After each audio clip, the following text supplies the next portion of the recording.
Hey everyone, how's it going? Shuffles back here with another video, and we are back with the RTA fight of the night. So, today a little bit different again. I hit a new personal record high, so I'm just going to show that fight, and then because it's a relatively short fight, I'm actually going to show you guys my gear after. I know we had a couple questions in the last comment section asking about my gear, and although some stuff I hesitate to show because I don't want everyone in the top say 100 knowing my gear, there are a bunch of things I can show you and kind of show you what level of gear quality you can expect to need if you want to get up to this level in RTA, at least at this point of time. This could change as the regular season starts, but for now, we are climbing up the ranks quite high and wanted to kind of show you guys what you need to look for in order to make this sort of team work. So let's jump right into the video. I guess Lytica was the right man. So starting at a different spot, you can see currently if you look on the left-hand side, we're ranked 6 in Champion, which means if we take a look at the rankings, there we are, ranked 6 right at the bottom. And we're right ahead of Kaon actually, who we are about to fight in this upcoming fight. So we're ranked 7 in the world at this point. There is one person in Legend. So we're ranked number 7 in the world, and we're about to fight the rank 8th person in the world coming into this fight. So we get an instant match. There he is, rank 6 versus rank 7, and total rank 7 versus rank 8. So we've this evening alone during stream, we had already fought each other. I don't even know how many times, to be honest. I think this was our 5th fight over the last like 24 hours. He got me the first time, and then I had gotten him the next 3. So I had a pretty good idea of what he had and what he was going to try and do at this point. And of course, he knew the same about me. So this is where things kind of get interesting. And he goes ahead and steals my Seedom. Now, I know he's a Sage Ball user, and that normally gives me trouble. So the fact that he picked my Seedom in there could potentially stop me from first turn cutting on his Sage Ball, which is going to be an issue. So you can kind of see him thinking here. He goes the Sage Ball right away. Now I'm kind of stuck. I'm like, what do I want to do? I'm worried that if I boost with Lytica and my next unit doesn't cut the Sage Ball, then I'm automatically dead. You can kind of tell that his strategy is he doesn't want me to boost by doing that. So what he's doing is taking away my second boost, which means what he's probably going to do is ban my Oxlots. So I need somebody that's really fast that's going to get boosted and stay ahead of him. So I pick my Assassin Collie and my Shuri for the speed imprint. So I'm hoping that my Assassin Collie is fast enough. As you'll see later in the video, my gear on her is, I would say it's good, but it's not spectacular, and it's nothing like many of the Collies you guys have probably seen. So just so you're aware, she's not like in the 240, 250 range. He also finishes up with Elena, who's another unit that I can't afford to have cut my team, of course. So if I go Lytica skill 2 and she cuts my team, I'm entirely screwed here because she can put up invulnerability. So I'm worried about her, I'm worried about Ball, and on top of all that, so I end up banning her, and he ends up banning my Oxlots as expected. So we have our 3 damage dealers into his team, which is relatively squishy, but I am still worried about that Sage Ball. And the other thing I have to be aware of is that if that Belena gets a revenge, that can be 4 crits, and those 4 crits can trigger, even though it's a revenge, can still trigger the Seedom passive and let the Seedom cut, and the Seedom can nuke somebody as well, plus my entire team would be defense broken, so that could be completely debilitating. So as per usual, Lytica goes first, does her strip, and thank God Collie cut.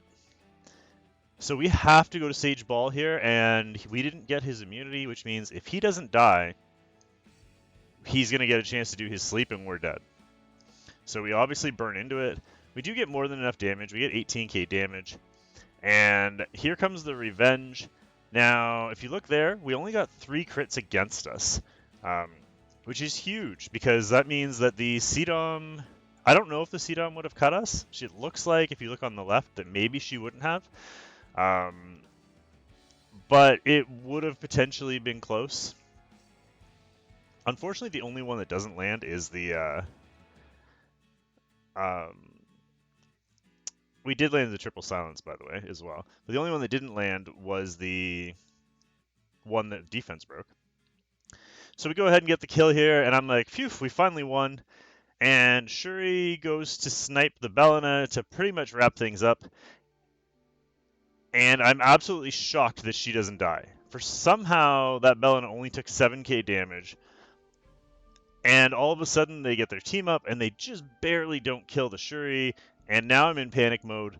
Because if this doesn't, she's one turn away from her passive. If that Kali S1 hadn't killed the Belina there, and she got another revenge off, of course we get mad. And she would have got another revenge off. That could have potentially wiped my team. We know it would have killed Kali. Our Spectre Tenebria was defense broken, so it could have potentially killed her as well. Even though it would have been an easy knockover the next turn, that could have been a huge issue. So just give me a second. Once this ad is up, we will switch back to the end of the video. There we go. All right, so we win the fight. We get enough points, moving us up to 2,081. And I'm pretty hyped at this point because it's, I know that potentially pushed us into the top 5. So let's jump over. We'll take a look. And it says on the left-hand side there, it says champion rank 3, which means that we are now total. We are number 4 in the world at this point. That's across all 4 servers. Obviously, the guy in Legend is ahead of us, plus another Korean player and one global player. And then we're ahead of everybody else. So really hyped about that. I want to jump over now, and I'm going to show you guys the gear. So let's pause this. And can we bring up the game capture? Is that going to work? Whoa, kinda. But it's way too big. Why is it so big? That's what she said. Alright, so we're back. Sorry about that. I thought I had it all set up to go, and apparently I did not. So, here's my Litica. She's on a speed set with immunity. She doesn't necessarily need immunity the way I'm running her. I'm running her really fast. I'm not going to show her actual gear because I don't really want you guys to see how fast she is. I am running her on Sachet though. That helps the boost, and I've got her almost all the way skilled up. She's missing 1 on her skill 1. I did skill up the damage on her skill 2, and she's missing 2 more on her skill 3. I actually do want to plus 15 her just because I use her all the time. But just know, basically she's just built really fast with a lot of effectiveness. Moving on to the next unit we used was Watcher Shuri.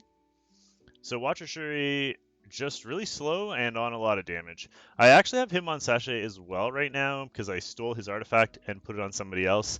I don't think double Sachet stacks. Yeah, it doesn't. It says effect does not stack with other artifacts of the same name. That's fine. All right. So even though a lot of times this doesn't come into play while I'm using it, if my Litica gets banned and I have just Shuri in there, then I still have the boost, which is why that's on there. So a lot of times it is wasted. But the rest of his stats, pretty standard. Almost 300 crit damage with 3200 attack. I would like a little bit more from him.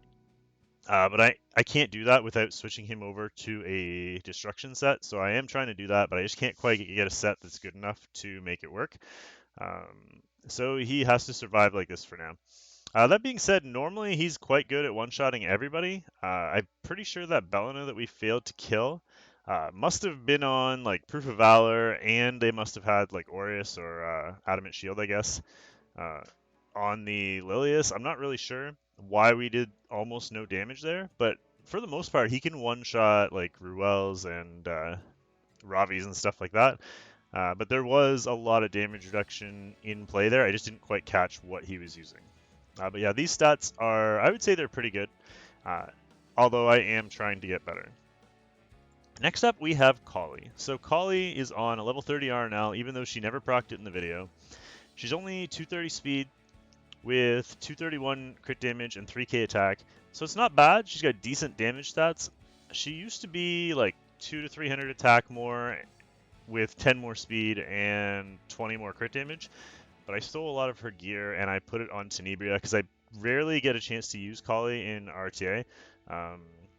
But she is still one of my favorite units in the game to use. I love her stealth effect, I love her damage, and I love the fact that she's a speed-based damage dealer, which in this particular fight actually came in massively handy, because if she was much slower than that 229, that ball would have cut us and we would have been dead. And finally, where did all that gear go? The star of the show, Spectre Tenebria, with a massive 150k CP. Her gear is almost as good as it can get. I'm going to go through each piece on her just because it's really strong. This is one of the weaker pieces actually on her, but the 18 crit rate and the 9 speed and the 9 attack are really nice. Trying to get this much attack and this much crit damage while still having 176 speed was really, really difficult. But we managed to make it work. This piece is perfect for her. High crit rate, speed, crit damage, effectiveness, everything you could dream for on her. Again, speed, crit rate, crit damage, effectiveness. The boots, speed, crit rate, crit damage. Unfortunately, no effectiveness on that last stat, but it is a level 88 pair of boots, so I didn't want to trade off the attack in exchange for a little bit of effectiveness. This ring is borderline cheating. This ring is crazy. This ring is the reason she's not on immunity. She would be on immunity if it wasn't for how ridiculous this is, but 12 speed, 5 crit rate, 20 crit damage, and 16 effectiveness is like a dream come true for this girl. It's insane. And then finally, the crit damage piece. This is the worst piece on her by far. The substats were great until it rolled all resistance, which I'm sure you guys are familiar with. So I do want to replace this one. She does have a little bit of room for improvement, because that resistance basically never comes into play. It's too low to come into play. But having that 75 effectiveness on her is huge, because sometimes she'll come in, she'll get that clutch stun. You guys have seen in other videos, I've used her to get the clutch stun on Chaerons, or even occasionally on revivers that don't have 200 res, which even at this level is really common, because if you get up that high, they're just too squishy for the most part, and they end up dying. So anyway, guys, that's going to be it for today. I hope you guys enjoyed the video. Don't forget to like, comment, and subscribe to the channel. We are getting close to 2,000 subscribers, and I would love to hit that at some point relatively soon. So don't forget to do that. Otherwise, have a wonderful night. Again, if you guys have any videos you want to share, make sure you share them with me so I can make a video like this one. It doesn't have to be top 100. It just has to be something cool or something crazy. Maybe that you tried. Maybe you tried a new unit, or maybe you had like a crazy RNG fight you want to show. Anyway, guys, have a great night, and we will see you all next time. Bye for now.